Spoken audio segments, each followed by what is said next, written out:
Okey, seperti mana cikgu beritahu dalam uh, bab elektrokimia ada dua bahagian yang sangat penting. Elektrolisis, dan yang kedua adalah sel kimia. Untuk sel kimia, cikgu akan huraikan sikit lah, mengikut nota yang ada pada cikgu ni lah. Okey, ini cikgu baca dan terangkan sikit-sikit lah tentang sel kimia. Okey, pertama ni di sini perubahan tenaga dalam sel kimia atau sel ringkas ialah daripada tenaga kimia kepada tenaga elektrik. Dia terbalik lah daripada sel elektrolisis. Kalau sel kimia, daripada bahan kimia itu sendiri yang akan menghasilkan tenaga elektrik dalam sel ringkas lah, dalam bateri. Okey, kemudian sel kimia berlaku apabila dua logam berlainan dicelup ke dalam elektrolit, dan disambung dengan litar luar. Ini korang faham dah ni. Voltan sel kimia ni maksudnya nilai volt tu lah, bergantung kepada jarak antara dua logam dalam siri elektrokimia, di mana semakin jauh jarak antara dua logam dalam siri elektrokimia, maka nilai voltan dia semakin tinggi. Okey, di sini dinyatakan logam yang lebih elektropositif, kalau dalam siri elektrokimia tu yang berada di atas lah, lebih elektropositif, dia akan menjadi terminal negatif sel. Terminal negatif dalam sel kimia, terminal negatif ditentukan oleh logam yang lebih elektropositif, manakala logam yang kurang elektropositif akan menjadi terminal positif. Ini contoh dia. Ini contoh sel kimia. Pertama, dia mesti dua logam yang berbeza dari segi keelektropositifan dia. Jadi ini negatif bermaksud elektron ini dia mesti ada logam yang lebih elektropositif. Dia akan jadi terminal negatif. Dia tak ada bateri.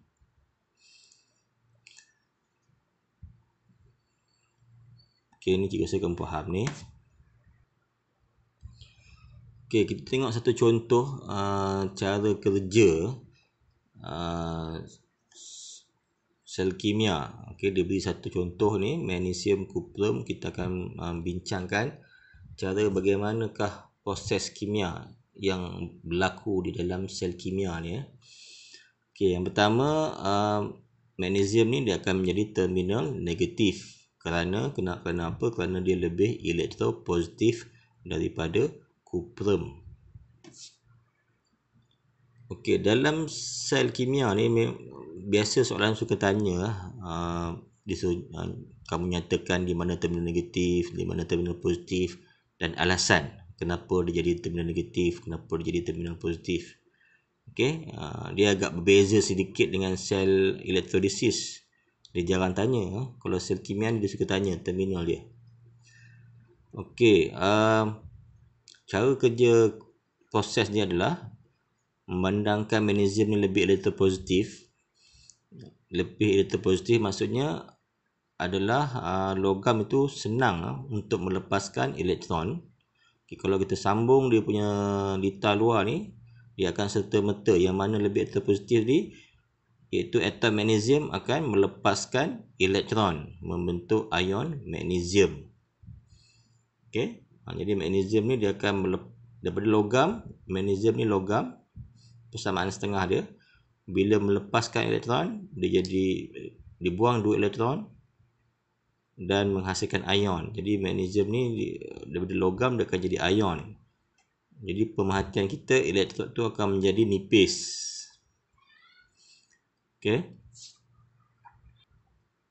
Okey, magnesium electrode becomes thinner.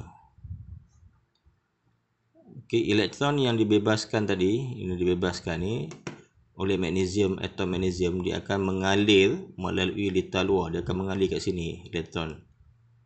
Okey, dia akan berat daripada magnesium, litar luar pergi ke kuprum. Elektron tidak boleh masuk dalam tidak boleh berenang lah dalam larutan kuprum sulfat ni. Dia hanya boleh transit ataupun dia boleh bergerak melalui logam ataupun litar. Manakala elektrod kuprum, dia akan menjadi terminal positif kerana kuprum kurang elektron positif. Okey, elektron daripada magnesium mengalir melalui litar luar ke elektrod kuprum. Okey. Okey, elektrod kuprum tadi dia tidak ada apa-apa sebenarnya, dia sebagai transit sahaja. Jadi elektron akan berkumpul di elektrod kuprum yang bercas positif tadi. Ini akan menarik perhatian ion positif sama ion kuprum 2 dan ion hidrogen. Di sini ada sedikit konsep elektrolisis di mana ada dua ion yang bergerak ke sana, ion kuprum 2 dengan ion hidrogen. Maka kita akan pilih ion kuprum 2 untuk menerima elektron lah, ataupun untuk menyahcas untuk membentuk atom kuprum. Okey.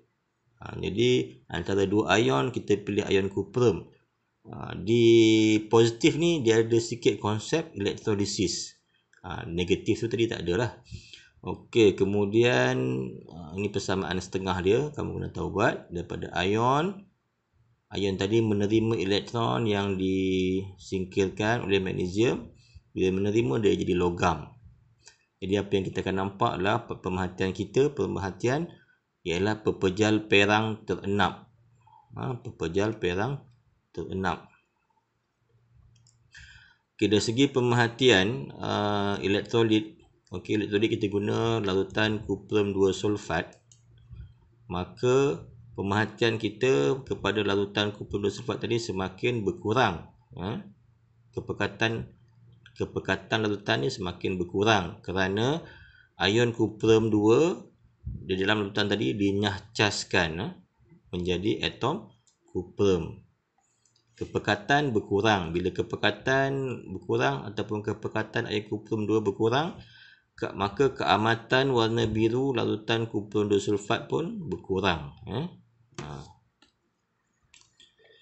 Okey, seterusnya jika logam magnesium digantikan dengan logam zinc. Okey, apa yang berkesan lah, bacaan voltan akan berkurang. Okey, di sini dikata berkurang kerana zinc lebih dekat dengan logam kuprum dalam siri elektrokimia. Okey, tadi kita pairkan magnesium dengan kuprum.